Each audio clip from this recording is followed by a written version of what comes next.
आपकी गर्दन में दर्द होता है, आपकी गर्दन जकड़ी रहती है, आप सुबह सुबह उठते हैं तो गर्दन इतनी स्टिफ हो जाती है कि दाएं बाएं घूमती नहीं है, या आप अपनी गर्दन को ना फॉरवर्ड बेंड कर पाते हैं, ना साइडवेज ले जा पाते हैं, ना बैकवर्ड बेंड कर पाते हैं, और कई बार तो इतना पेन होता है कि ये दर्द आपकी गर्दन से हाथ से होता हुआ हथेली तक आ जाता है, या डिस्क दबने की वजह से ये झंझनाहट होती है, नर्व कंप्रेस होने की वजह से ये सुन्नपन होता है। यदि आपको इन सभी समस्याओं के कारण बहुत कष्ट हो रहा है और आप जानना चाहते हैं कि ऐसे कौन से आसन हैं जिन्हें करने से आप अपने गर्दन के दर्द को ठीक कर सकते हैं या सर्वाइकल स्पॉन्डिलोसिस से छुटकारा पा सकते हैं, तो आज का वीडियो अंत तक अवश्य देखिएगा, क्योंकि आज के वीडियो में आपको हम बताएंगे 3 आसन और एक बोनस आसन भी आपके लिए है, जिन्हें परफॉर्म करने से आप संभवतः अपनी गर्दन के दर्द से काफी हद तक छुटकारा पा सकते हैं। अगर आप इस चैनल पर नए हैं तो इस चैनल को सब्सक्राइब अवश्य कर लें, जिससे आने वाले वीडियो से नोटिफिकेशन आपको मिल जाए। मैं हूं आपका फिजियोथेरेपिस्ट डायरेक्टर डॉक्टर अभिनव चतुर्वेदी, रूपरानी हेल्थ केयर आगरा से। सबसे पहले हम जानते हैं कि गर्दन का दर्द होता क्यों है हमें। इसमें मुख्य कारण है हमारे आगे झुक के बैठ के काम करने की वजह। जब भी आप आगे झुककर बैठते हैं या इस तरह का नेक का पोस्चर रखते हैं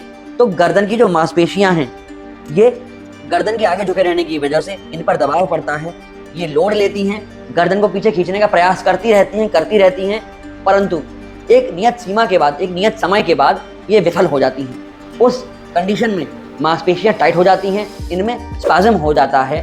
जब ये स्पाज्म अटेन करती है मसल, तब आपको गर्दन की जकड़न महसूस होती है, या फिर जब आपकी स्पाइन में इस तरह से जब 2 वर्टिब्रल बॉडीज के बीच की डिस्क दबती है और डिस्क बाहर निकल के ऐसी नर्व को दबाती है, तब आपको महसूस होता है हाथों में झंझनाहट, सुन्नपन। होता क्या है, अगर मैं कहूँ कि ये मेरा बेस ऑफ स्कल है, ये मेरी सर्वाइकल स्पाइन है, जैसा मैंने आपको बताया अभी इस मॉडल से कि डिस्क दबती है तो वो डिस्क बाहर निकल के नर्व दबाती है, यही होता है गर्दन के साथ में। जब गर्दन में अपर सर्वाइकल में ये डिस्क दबती है तो वो दर्द सिर के पीछे की तरफ, सिर के इस भाग में आता है। आप लोग हमें कहते हो सर हमारे सर में पीछे की तरफ भारीपन हो रहा है, दर्द हो रहा है। इसी के विपरीत जब ये नर्व दबती है गर्दन के निचले हिस्से में, लोअर सर्वाइकल में, C5, C6, C7 में, तब हमें समस्या आती है, हमारी गर्दन से हाथ की तरफ दर्द आना शुरू हो जाता है, या गर्दन से मिड बैक तक, अर्थात यहाँ तक जो शोल्डर ब्लेड है, यहाँ तक हमें दर्द महसूस होने लगता है, मांसपेशियां हैवी लगने लगती हैं। कई बार हम जब सोकर उठते हैं तो हमारी गर्दन जकड़ी हुई होती है, हम गर्दन दाएं या बाएं घुमाने में सक्षम नहीं होते। इस स्थिति में हमें गर्दन की स्टिफनेस को दूर करने के लिए जो आसन करना चाहिए या हम कर सकते हैं, उसका नाम है अर्ध मत्स्येंद्रासन। किस प्रकार से होगा देखिए, आप बेड पर बैठ जाइए या किसी मैट पर बैठ जाएं, ऊपर सीधे पैर को उल्टे पैर के नीचे से ले आइए, उल्टे पैर को मोड़ के सीधे पैर के घुटने के ठीक आगे रख लीजिए। इसके पश्चात आप अपने उल्टे हाथ को स्पाइन के पीछे रखिए और सीधा हाथ जो पैर नीचे है वो ऊपर से क्रॉस मिलाकर एंकल को होल्ड करिए और पीछे देखने का प्रयास करिए। जब आप इस तरह का मूवमेंट करेंगे, लेफ्ट शोल्डर के ऊपर से पीछे देखेंगे, इस मुद्रा में आपकी गर्दन पूरी पीछे ट्विस्ट होगी, आपकी जो गर्दन की मांसपेशियां हैं उन पर खिंचाव पड़ेगा या कहीं के दबाव पड़ेगा, उनकी ताकत बढ़ती चली जाएगी। तो एक तरह से ये आसन आपकी गर्दन की मांसपेशियों की ताकत को इन्हांस करने में बहुत मदद करेगा। आपको ये आसन डेली परफॉर्म करना चाहिए। प्रयास करें कि 5 सेकंड के होल्ड से आप आरंभ करें और धीमे धीमे इस होल्ड को 30 सेकंड तक लेकर जाएं। आपको जो समस्याएं हो रही हैं, आपकी कुछ क्वेरी हैं, तो उन क्वेरी को रिजॉल्व करने के लिए या उन क्वेरी को दूर करने के लिए आप हमें इंस्टाग्राम लाइव में जुड़ के सामने से अपने प्रश्न को पूछकर उसका उत्तर पा सकते हैं। ये इंस्टाग्राम लाइव सेशन रहेंगे हर महीने के दूसरे और चौथे शनिवार को शाम को 6 से 7 बजे के मध्य। कई बार ऐसा होता है कि किन्हीं कारणों से हमारी गर्दन आगे को झुक जाती है या प्रोट्रूड कर जाती है। होता क्या है, इसमें जो गर्दन की ये मांसपेशियां हैं इनमें कमजोरी आने लगती है, बार बार गर्दन आगे जाती है, तो यही पोस्चर हमारा अटेन हो जाता है, क्योंकि हमारी हैबिट ही ऐसी पड़ जाती है।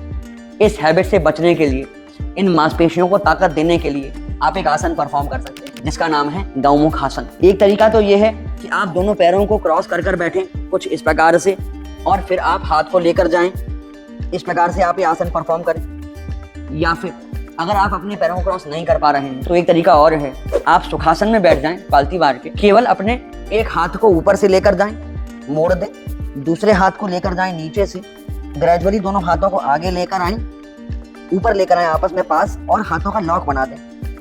मैं आपको एक बार और दिखाऊंगा पीछे से, परंतु उससे पहले ये समझिए कि जब हम हाथ का लॉक बनाएंगे तो हमारी गर्दन सीधी बनी रहेगी। कैसे, मैं आपको साइडवेज होके भी दिखा देता हूँ। सपोज मान लीजिए मैं ये हाथ ऊपर से ले गया, दूसरा हाथ मैं नीचे से लाया, तो हाथ का लॉक तो मैं बना रहा हूँ, परंतु मेरी गर्दन सीधी है, नेक का पोस्चर एकदम स्ट्रेट है, आपकी कोहनी सिर के मध्य रहेगी, गर्दन सीधी, मेरुदंड सीधा रहेगा। इस प्रकार से जब आपकी गर्दन पे यहाँ दबाव पड़ेगा तो एक तरह से आइसोमेट्रिक एक्सरसाइज होगी आपकी गर्दन की एक्सटेंसर मसल्स की, इन मांसपेशियों में ताकत आएगी, तो जो ये पोस्चर है धीमे धीमे ये सीधा होता चला जाएगा। ये आप कर सकते हैं। एक बार पीछे से भी देख लीजिए हाथ का लॉक किस प्रकार से बनना है। ये बनाया हमने अपने हाथों का लॉक, ठीक है ना, ये बनाएंगे। आप देख रहे हैं मेरी पोजीशन, मेरुदंड सीधा, गर्दन सीधी, हाथों का लॉक। ये आपको एक्सरसाइज परफॉर्म करनी है जिसे कहते हैं गौमुखासन। अगर आपको गर्दन संबंधित, कंधे संबंधित, कमर संबंधी, घुटने, एड़ी संबंधी कोई भी समस्या हो रही है तो आप हमें इंस्टाग्राम पर मैसेज करके हमसे अपनी समस्या पूछ सकते हैं, अन्यथा नीचे दिए गए नंबर पर भी आप हमें कॉल करके अपनी समस्या पूछ सकते हैं। हम प्रयास करेंगे कि आपकी समस्या का निदान आप तक जल्द से जल्द पहुंचाएं। एक अनुरोध मैं आपसे अवश्य करूंगा, क्योंकि आप लोगों का बहुत सारा प्यार मिलता है, कई बार ऐसे कॉल भी होते हैं कि हम उन्हें तुरंत उत्तर नहीं दे पाते क्योंकि वेटिंग रहती है, तो थोड़ा सा धैर्य रखें, थोड़ा सा वेट करें। अगर कॉल पिक नहीं हो पा रही है तो हमें अपनी रिपोर्ट्स, अपने जो भी पर्चे हैं, MRI एक्सरे हैं, वो व्हाट्सएप कर दें, थोड़ा अपनी समस्या के बारे में भी लिख के भेज दें, जिससे हम आपके लिए एक रिवर्ट कॉल अरेंज करा पाएं, आपकी समस्या का हल आपको दे पाएं। धन्यवाद रहेगा हमारा। गर्दन की मांसपेशियों को हम और किस प्रकार से ताकत दे सकते हैं। आप महिलाएं, गृहिणी जो हैं, घर में काम करती हैं, कटिंग चॉपिंग करती हैं, दिन भर गर्दन झुकी रहती है, कभी कभार मांसपेशियां हैवी हो जाती हैं, ये दर्द गर्दन से कंधे या शोल्डर ब्लेड तक, मिड बैक तक भी आ जाता है। ऐसा क्यों होता है? ऐसा होता है मांसपेशियों की कमजोरी की वजह से। तो मांसपेशियों की इन कमजोरी को कम करने के लिए आप एक बहुत अच्छा आसन कर सकती हैं जिसका नाम है भुजंग आसन। किस प्रकार से यह आसन होगा, आइए इसको देखिए। आपको बेड पे लेट जाना है, कुछ इस प्रकार से उल्टा अपने पेट के बल या कहें तो छाती के बल आराम से लेट जाइए। अपने हाथों को कंधों से थोड़ा नीचे रखिए, कोहनी साइड से चिपका के रखेंगे और सांस को लेते हुए धीमे धीमे ऊपर उठेंगे। कोशिश करिए कि मिड चेस्ट तक आप ऊपर उठ जाएं। पोस्चर को मेंटेन करिए, सामने की तरफ देखने का प्रयास करिए। 5 से 10 सेकंड आपकी क्षमता अनुसार आप स्टार्टिंग में इसे कर सकते हैं। वापस जाइए, उन्हें ऊपर आइए, 5 सेकंड की होल्ड के साथ 5 बार आप इसे आरंभ में करें। 2 दिन बाद इसे 10 बार कर दें 5 सेकंड के होल्ड के साथ। इसके पश्चात आप इसे 10 सेकंड के होल्ड के साथ 10 बार दिन में 2 टाइम करिए। उम्मीद करता हूँ जल्द ही आपकी गर्दन की जो कमजोरियां हैं उनमें आपको आराम मिलेगा। आपकी जो समस्या है काम करते में गर्दन दुख जाती है, ज़्यादा देर तक आप काम नहीं कर पाती, आपको उससे छुटकारा मिल सकता है इस आसन को करके। और प्रयास ये करिए कि आप ये आसन तो करेंगी, परंतु साथ में आप किसी कॉलर का प्रयोग कर लें कि जब तक आपकी गर्दन की मांसपेशियों में ताकत डेवलप नहीं हो रही, एटलीस्ट गर्दन आगे झुकने से बचे, सर्वाइकल स्पॉन्डिलोसिस की समस्या से आप बची रहें, आपकी गर्दन की नसें नहीं दबें, हाथों तक झंझनाहट नहीं आए। अगर आप चाहती हैं कि और क्या प्रिकॉशन लेना है हमें गर्दन की समस्या में, तो आई कार्ड में लिंक अवेलेबल है उस वीडियो का, जाकर उसे इस वीडियो के बाद अवश्य देख लीजिएगा। कई बार कंधों की मांसपेशियां जकड़ जाती हैं, उनमें टाइटनेस आ जाती है गर्दन के साथ साथ, उसे ठीक करने के लिए आप क्या आसन कर सकते हैं, उसका नाम है गरुड़ासन। या तो आप उसे बैठकर कर लें इस प्रकार से, या फिर खड़े होकर। पहले मैं आपको दिखाता हूँ कि गरुड़ासन बैठ के कैसे करना है। उसके लिए अपने दोनों हाथों को लीजिए, क्रॉस कर दीजिए। क्रॉस करेंगे एकदम सीधा करके, जितना हाथों को बॉडी से दूर रख सके। आप देख पा रहे हैं कि मेरे जो दोनों एल्बो हैं वो आपस में क्रॉस कर रही हैं, ठीक है।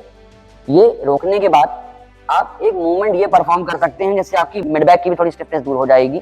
या फिर आप इसके पश्चात दोनों हाथों को सीधा करेंगे, जो हाथ नीचे से गया था उससे आप पकड़ेंगे अपने दूसरी कलाई को कुछ इस प्रकार से, और दूसरा हाथ एकदम सीधा रहेगा।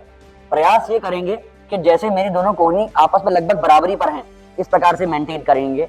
इसे कहते हैं गरुड़ासन। आपके कंधे की सारी मांसपेशियां, अर्थात जो ये मांसपेशियां हैं पूरी, इनमें खिंचाव आएगा। कई बार टाइट हो जाती है ना स्टिफनेस की वजह से या लंबे समय तक काम करने की वजह से, वो दूर करने के लिए बहुत ही अच्छा उपयोगी आसन है। या फिर आप खड़े होकर भी इस आसन को कर सकते हैं। उसके लिए आप सीधे खड़े हो जाएं, दोनों पैरों को मिलाकर। अब हाथों को सामने सीधा करें, क्रॉस कर दें, दोनों कंधों को पकड़ लें पीछे। अब देखिए मैंने हाथों को सीधा करा और ये मैंने अपनी मुद्रा अटेन करी। मेरी दोनों कोहनी जो है वो कंधे के बराबर सीधी हैं, हाथ ऊपर सीधे हैं। एक हाथ से मैंने दूसरे हाथ को पकड़ रखा है लॉक बनाकर। ये होगा गरुड़ आसन। यहाँ तक तो बात हो गई आपकी 3 एक्सरसाइज की, एक बोनस एक्सरसाइज की। मैं आपसे रिक्वेस्ट करूंगा, आपको अगर ये वीडियो अच्छा लगा है, इस वीडियो को लाइक अवश्य करिएगा। कम से कम 5000 लाइक इस वीडियो पे बनते हैं, जिससे हमें और मोटिवेशन मिले, हम आपको और अच्छे टॉपिक्स पर वीडियोस लाके दिखाते रहें, आपको ऐसे ही अच्छी जानकारी देते रहें। मगर मेरा मन एक और कर रहा है कि आपको मैं एक एक्सरसाइज, एक टिप बोनस का और दे दूं। इसे कहते हैं निरालंब आसन। ये कैसे होता है? आप दोनों कोहनी को मिलाकर रखते हैं, अपने हाथ को ऐसे मिलाएंगे, चिन्ह को दोनों हथेलियों पर रेस्ट करा देते हैं। परंतु बात यहीं खत्म नहीं होती। एक्चुअल में ये आसन होता है लेट कर। कैसे होगा देखिए, आप आराम से पलंग पे लेट जाएं, पेट के बल। जब आप ऐसे लेट जाएंगे तब दोनों कोहनी को मिलाकर रखना है। चिन्ह के नीचे रहेंगी कोहनी, ऐसा नहीं कि पूरी आगे तक खोल दी, नहीं, आपको हल्का सा चिन्ह के नीचे रखना है कोहनी को, मिलाकर रखिए। अब अपनी बॉडी को रिलैक्स छोड़ दीजिए। आप लोग ऐसे भी तो टीवी देख सकते हो ना कि डॉक्टर साहब हमारे पास तो समय ही नहीं है, हम एक्सरसाइज कब करें। तो ये वो समय है, ये वो तरीका है कि आप एक्सरसाइज कर सकते हैं टीवी देखते हुए या कुछ पढ़ते हुए भी। कई बार लोग पढ़ते हैं ना, लोग पढ़ते हैं तो गलती क्या करते हैं, ऐसे लेट जाते हैं और झुक के बुक रख ली नीचे और यहाँ देख के पढ़ रहे हैं या लैपटॉप पे काम कर रहे हैं। बहुत बड़ी गलती है, ऐसे ना करिए। इसकी जगह बेड पर आइए, लैपटॉप सामने रख लीजिए या टीवी सामने है तो कोहनी को मिला के रखिए, निरालंब आसन में रिलैक्स करिए और टीवी देखते रहिए आराम से। 10 सेकंड के होल्ड के साथ 5-7 बार करिए और धीमे धीमे इस होल्ड को 30 सेकंड तक बढ़ाइए। आराम से आसन का आसन, आराम का आराम, मांसपेशियों की ताकत बढ़ेगी, टीवी का टीवी आप देख लेंगे। अगर आप चाहते हैं कि ऐसे ही अच्छे अच्छे वीडियोस आपको के लिए हम लाते रहें तो इस चैनल को सब्सक्राइब अवश्य कर लें। साथ में ये अच्छी जानकारी और लोगों तक भी फैलाएं, उन्हें भी दें। इसीलिए इस वीडियो को ज़्यादा से ज़्यादा शेयर करिए ताकि आपके साथ उन लोगों को भी लाभ मिलता रहे। अगर आपको समस्या हो रही है सर्वाइकल स्पॉन्डिलोसिस की, हाथों में नमनेस, झंझनाहट जा रही है, तो उसके लिए आप एक्सरसाइज क्या कर सकते हैं, अगर वो जानना चाहते हैं तो लेफ्ट वाले वीडियो को क्लिक करके देख लीजिए। और अगर आपके शोल्डर में पेन हो रहा है, शोल्डर में स्टिफनेस हो रही है, उससे चाहते हैं पाना छुटकारा, तो राइट वाले वीडियो को क्लिक करके देख लीजिए। आपकी सभी समस्याओं का हल आपको मिल जाएगा। धन्यवाद।